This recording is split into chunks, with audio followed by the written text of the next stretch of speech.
El 2 de diciembre de 1805, en los campos fríos de Moravia, se iba a librar una batalla que cambiaría para siempre la historia de Europa. Frente a frente se encontraban dos enormes ejércitos, representando a dos de los imperios más poderosos del continente. Pero el hombre que dirigía al ejército francés no confiaba en la fuerza de los números. Confiaba en algo mucho más poderoso, la estrategia.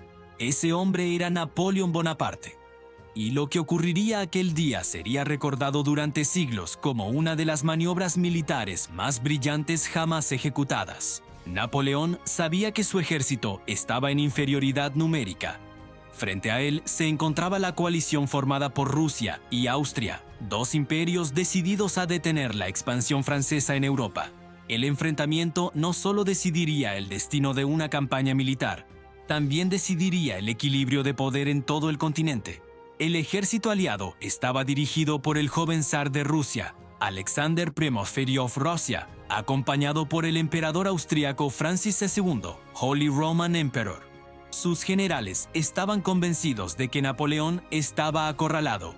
Creían que aquel día sería el final del ambicioso emperador francés. Los aliados pensaban que el ejército francés estaba debilitado tras semanas de marchas y maniobras. Sus exploradores informaban de posiciones aparentemente vulnerables. Todo parecía indicar que Napoleón estaba perdiendo el control de la situación, pero en realidad todo formaba parte de su plan. Napoleón había estudiado el terreno durante días. Cada colina, cada camino y cada valle tenían un papel dentro de su estrategia. Sabía que el campo de batalla ofrecía una posición clave que decidiría todo el enfrentamiento. Las colinas de Pratzen. Las colinas dominaban todo el campo de batalla. Quien controlara esa posición tendría ventaja sobre todo el terreno. Sin embargo, Napoleón decidió hacer algo inesperado. Ordenó retirar parte de sus tropas de esa zona. A simple vista parecía un error estratégico. Incluso algunos oficiales franceses no comprendían lo que su emperador estaba haciendo. Pero Napoleón sabía exactamente lo que estaba provocando. Quería que el enemigo creyera que el centro francés era débil. Cuando los generales aliados observaron aquella retirada parcial, creyeron haber descubierto el punto débil del ejército francés. Pensaron que Napoleón estaba desesperado. Decidieron lanzar su ataque principal contra el flanco derecho francés. Miles de soldados rusos y austríacos comenzaron a avanzar. Su objetivo era envolver al ejército francés y destruirlo por completo. Era exactamente lo que Napoleón esperaba. Mientras el ataque aliado avanzaba, las tropas francesas resistían con dificultad en el flanco derecho. Pero esa resistencia era parte de la estrategia. Era el anzuelo que mantenía al enemigo concentrado en el lugar equivocado. Entonces ocurrió algo que Napoleón había anticipado. La niebla que cubría el campo comenzó a disiparse. La visibilidad aumentó rápidamente. El sol apareció sobre el horizonte iluminando el campo de batalla.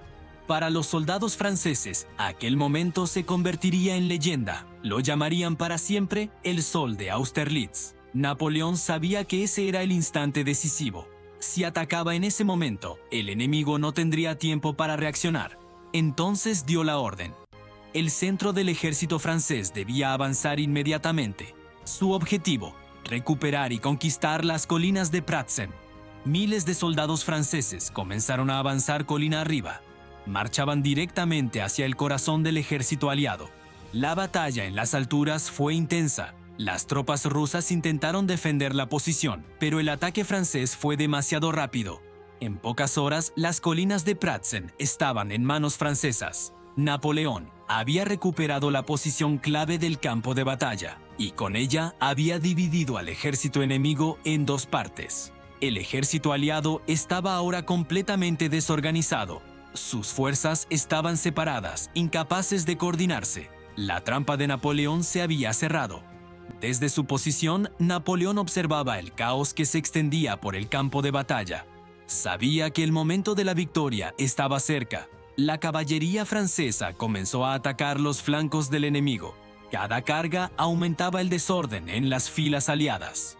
La infantería francesa presionaba desde el centro. Los soldados aliados comenzaron a retirarse. Los generales rusos intentaron reorganizar sus líneas, pero el terreno y el caos hacían imposible cualquier contraataque efectivo. Muchos soldados aliados comenzaron a retirarse hacia los lagos helados cercanos. Esperaban escapar del avance francés. Napoleón ordenó algo que intensificaría aún más el desastre enemigo. Los cañones franceses comenzaron a disparar hacia el hielo. El hielo comenzó a fracturarse bajo el peso de los soldados y los impactos de la artillería. Muchos hombres cayeron en las aguas heladas. La derrota aliada era total. La coalición que había venido a destruir a Napoleón estaba siendo aniquilada. El zar Alejandro comprendió que la batalla estaba perdida. El ejército ruso comenzó una retirada desesperada. Napoleón había logrado lo que parecía imposible. Había derrotado a 2 imperios en un solo día. Para los soldados franceses, Austerlitz se convirtió en la mayor victoria de su emperador, una victoria que consolidó su reputación como uno de los mayores estrategas de la historia. Hasta hoy, la batalla de Austerlitz se estudia en academias militares de todo el mundo, no solo por el resultado, sino por la brillante estrategia que la hizo posible. Aquel día demostró algo que muchos generales olvidan: las guerras no siempre las gana el ejército más grande.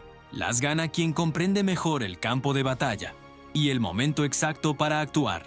Si te apasionan las grandes batallas que cambiaron la historia del mundo, suscríbete y acompáñame en este viaje por los conflictos, estrategias y personajes que moldearon nuestra civilización, porque algunas de las decisiones más brillantes de la historia ocurrieron en lugares como Austerlitz.